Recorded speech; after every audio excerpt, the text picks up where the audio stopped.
Hello,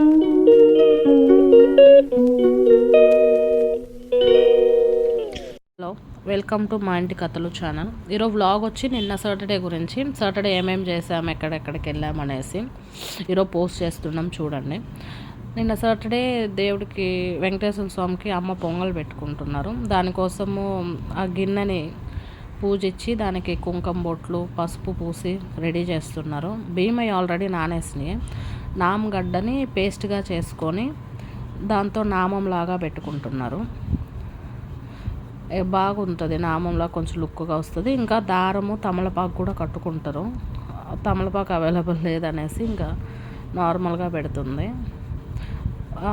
3 లేదా 5 సైడ్లు దబరకి నామంలాగా పెట్టుకుంటారు. 3 పెట్టకూడదు. 5 అంటే కొంచెం సెంటిమెంట్గా 5 పెడతారు. స్టవ్ మీద వెలిగించేస్తుంది. అది పొంగొచ్చేలోపు పొంగలు కొంచెం పాలు అవన్నీ రెడీ చేసుకుంటుంది అమ్మ. బెల్లము, చక్కెర, ఎండు కొబ్బరి అవి పొంగొచ్చింది. ఇంకా పాలు పోసేస్తుంది. ఉడుకుతూ ఉంటుంది. అది పొంగొచ్చాక కాసేపు అయ్యాక మనం పాలు పోస్తే ఇంకా పాలల్లో కూడా కొంచెం ఉడికితే టేస్ట్ బాగుంటుంది. అందరి ఇంట్లో చేసుకునేది చెప్తున్నాం మేము ఎలా చేసామనేది, అంతే. బెల్లం కూడా వేసేసింది. ఆ ఉడుకుతున్న పొంగల్లో బెల్లం బాగా కరిగేటప్పుడు ఇంకొంచెం స్వీట్నెస్ కోసం చక్కెర కలుపుకుంటున్నాం. మరీ బెల్లమే అంటే ఒకలాగుంటుంది కలర్ అనేసి కొంచెం చక్కెర కూడా వేసేసి కలుపుతుంది. బాగా అడుగులోంచి బాగా బెల్లము కరగాలి కాబట్టి బాగా కలిపేసి ఎండు కొబ్బరిని చిన్న చిన్న ముక్కలుగా కట్ చేసుకుంటుంది. ఎండు కొబ్బరి చాలా హార్డ్గా ఉంటుంది, కోయడం కొంచెం కష్టమే. నార్మల్ పచ్చి కొబ్బరి ఈజీగా కట్ అయిపోద్ది, కానీ ఎండు కొబ్బరి కొంచెం గట్టిగా ఉంటుంది. వాటన్నిటిని చిన్న చిన్న పీసెస్గా కోసుకొని నెయ్యిలో వేయించుకొని వేసుకుంటే ఇంకా టేస్ట్ బాగుంటుంది. కానీ మా అమ్మ డైరెక్ట్గానే వేసేస్తుంది. టైం అయిపోయింది, ఇప్పుడే లేట్ అయింది. టిఫిన్ లేట్ అయిపోయింది యాక్చువల్లీ చేసేసరికి. పూరి కుర్మా. ఈరోజు పూరి అంటేనే లేటు. మన ఇంట్లో చేసుకోవాలంటేనే పూరి లేట్ అవుద్ది. అది ఇంకా 100 మెంబర్స్కి పూరి చేయాలంటే లేట్ అయిపోయింది చాలా. రుద్ది కాల్చేలకి ఆయిల్ దగ్గర పనిచేసేలకి ఒకలాగా అయిపోయింది. ఇంక టిఫిన్ కూడా తినలేదు. ఇంకా దేవుడికి పెట్టుకొని తినాలనేసి గబగబా చేసేస్తుంది. ఆల్మోస్ట్ రెడీ అయినట్టుంది పొంగలు.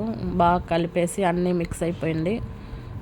స్లోలో పెట్టింది మంట, అంటే ఎక్కువ స్పీడ్ అయితే మళ్ళీ వద్దనేసి స్లోగా పెట్టి కొంచెం ఇదైపోయినాక ఇంకా ఆఫ్ చేసేసింది. ప్రతి శనివారం పొంగల్తో పాటు మా అమ్మ పిండి దీపాలు రెడీ చేసుకుంటుంది. 7 శనివారం 7 కొండల స్వామను 7 కంపల్సరీ 7 పెట్టుకుంటుంది. దానికోసం ముందుగానే బియ్యం నానబెట్టి ఆరబోస్తున్నది. దాన్ని ఎలా చేస్తారనేది మీకు ఈసారి కావాలంటే చేసేటప్పుడు చూపిస్తా. ఆ పిండి మిక్సీకి బట్టి దాంట్లో అరటిపండు లేదా పాలు, నెయ్యి, అరటిపండు వేస్తే వేస్తుంది, లేదంటే పాలు నెయ్యి వేసి మామూలు మన చపాతీ పిండిలాగా వచ్చేటట్టు బాగా కన్సిస్టెన్సీ కలుపుకొని దాన్ని 7 పోర్షన్స్గా విడదీసుకొని దాన్ని పిండి దీపంలాగా చేసుకొని దానికి మళ్ళీ పసుపు కుంకుమ నామంలాగా పెట్టి దాంట్లో నెయ్యి కానీ నూనె కానీ వేసి ఒత్తేసుకొని రెడీ చేసుకుంటారు. చూసారు కదా, ఈ విధంగానే 7 దీపాలు ఒకే ప్లేట్లో పెట్టేసుకొని ఇంకా దేవుడికి చేసిన ప్రసాదంలో పొంగలు, వడపప్పు, పానకం, చలిమిడి, ఇంక పిండి దీపాలు. ఇంకా మేము అమ్మ పొంగల్ చేసి వచ్చేళ్ళకి రెడీ చేసేసి పెట్టాము. పూలన్నీ డెకరేషన్గా అదే ఊరకు తెలిసిన విధంగా పెట్టేసి ఇంకా దీపారాజన చేసుకొని ఇంకా స్టార్ట్ అయిపోదాం అనుకుంటున్నాము టెంపుల్కి. అన్నీ పూలతో అలంకరించుకొని దేవుడికి అన్నీ పెట్టేసుకొని పూజ స్టార్ట్ చేసేసింది. ఇంకా కడ్డీలు అవి వెలిగించుకొని దేవుడికి హారతి ఇచ్చేసి ఇంకా ఆల్రెడీ సైడ్ బై సైడ్ మేము కూడా రెడీ అవుతూ ఉన్నాము. బాబునంతా రెడీ చేస్తాం దానికోసము. చూడండి, పిండి దీపాలు విధానం కావాలంటే నేను నెక్స్ట్ టైం కావాలంటే ఒక షార్ట్ లాగా అంటే రిలీజ్ చేస్తాను. కంప్లీట్ అయ్యాక మేము కూడా రెడీ అయిపోయాము. బయలుదేరాము మేము కూడా. ఇంకా అందరమే లిఫ్ట్ ఎక్కేసి స్టార్ట్ అయిపోయాము. ఓలా క్యాబ్ బుక్ చేసుకున్నాము. క్యాబ్ ఆల్రెడీ కింద వచ్చి వెయిట్ చేస్తుంది అనేసి త్వరగా వచ్చాము. రోడ్లో చూస్తే క్యాబ్ ఇంకా రాలేదు. ఇది మాది అనుకున్నాము, అది వేరే వాళ్ళకి పాస్ అయ్యి వెళ్ళిపోతున్నది. కరెక్ట్గా మా క్యాబ్ వచ్చింది. ఇంకా స్టార్ట్ అయ్యాము. మా దగ్గర నుంచి ఒక 15-20 కిలోమీటర్స్ ఉంటుంది దూరము. తిరుపోరూరు అని అక్కడ ఉంటుంది సుబ్రహ్మణ్య స్వామి గుడి. మేము ఇటు సైడ్ వచ్చి మేము దగ్గర దగ్గర 8-10 ఇయర్స్ అవుతుంది. ఎప్పుడు వెళ్దామన్నా కుదరలేదు. వెళ్దాం అలాగే ఏదో ఒక కారణం నెగ్లెక్ట్ అవుతా వస్తున్నది. అది మళ్ళీ వెళ్దాం, నెక్స్ట్ టైం వెళ్దాము, బాగా కుదరలేదు, లేట్ అయిపోయింది అలాగా. సో ఈసారి ఎలాగన్నా వెళ్దాము, చూద్దాం. అసలు మంచి ఫేమస్ టెంపుల్, పేరున్న టెంపుల్ అన్నారు. దాని గురించి తెలుసుకుందాం అనేసి స్టార్ట్ అయ్యాము. ఎలాగన్నా వెళ్ళాలి ఈరోజు అనేసి కార్లో వెళ్తూ ఉన్నాము. ఒక 1/2 అవర్ పైనే ఉంటుంది, 1/2 అవర్ to 40 minutes. ట్రాఫిక్ లేదంటే తొందరగా వెళ్ళొచ్చు, ట్రాఫిక్ ఉంటే కొంచెం లేట్ అవుతుంది. వీకెండ్ కాబట్టి కొంచెం ఫ్రీగా ఉంటాయి, వీక్ డేస్ అయితే కొంచెం కష్టంగా ఉంటుంది. మా దగ్గర నుంచి మేము టెంపుల్కి వెళ్ళే దారిలో పాస్ అయ్యే రోడ్స్, వెహికల్స్ అవి, అది కార్లో వెళ్తా షూట్ చేస్తుంది మా పాప, మా అక్క వాళ్ళ పాప. అంగళ్ళన్నీ చూడాలా అనేసి. సుబ్రహ్మణ్య స్వామిని ఇక్కడ తమిళనాడులో మురుగన్ అని కూడా అంటారు. టెంపుల్కి వచ్చేసాం మేము. ఇది టెంపుల్ ఒక వ్యూ. క్యాబ్ దిగేసి లోపలికి వెళ్ళాలి. మనం దిగిన దగ్గర నుంచి టెంపుల్కి వెళ్ళను, టెంపుల్ రోడ్డే బాగుంది, విశాలంగా ఫ్రీగా, చాలా కొద్దిగా దూరం వాకబుల్. ఇక్కడ బయట అవి అమ్ముతూ ఉన్నారు, హుండీలు, ప్రమిదలు, అవన్నీ చూస్తే వెళ్ళాము. వచ్చేటప్పుడు కొనుక్కోవాలి ఏదో ఒకటి అనేసి మేము ఇక్కడంతా కోనేరు ఉంది, అక్కడ చూసాము. కాళ్ళవి కడుక్కొని టెంకాయ అవి తీసుకొని అర్చన చేయించుకుందాం అనేసి లోపలికి వెళ్తున్నాము. మా బాబు కరెక్ట్గా క్యాబ్ దిగేటప్పటికి నిద్రపోయేశాడు. ఏ టెంపుల్ వచ్చినా దర్శనంకి వెళ్ళే టైం నిద్రపోతాడు, అదేం తెలియదు. ఈవెన్ తిరుపతికి వెళ్ళినప్పుడు కూడా అంతే, కరెక్ట్గా దేవుడి దగ్గరికి వెళ్ళేటప్పుడు నిద్రపోయి దర్శనం అయిపోయినాక లేస్తాడు. మరేమో ఇంకా దేవుడిని చూడాలనుకోవట్లేదా ఏమో. గుడి లోపలికి ఎంటర్ అయ్యేటప్పుడు అక్కడ అమ్ముతున్నారు, వెండి లాంటివి హుండీలో వేస్తారంట, దేవుడి యొక్క ప్రతిమలు అవి. ఇక్కడ దీపాలు తీసుకున్నాము వెలిగిద్దాం అనేసి. ఏ గుడికి వెళ్ళినా మేము ఫస్ట్ దీపాలు వెలిగించేసుకొని గోపురం దగ్గర లేదా ధ్వజస్తంభం ఉంటుంది అక్కడ చూపించి తర్వాత లోపలికి వెళ్ళి టెంకాయ కొట్టుకునేది, ఇంకా అర్చన చేయించుకునేది ఏదైనా చేస్తాము.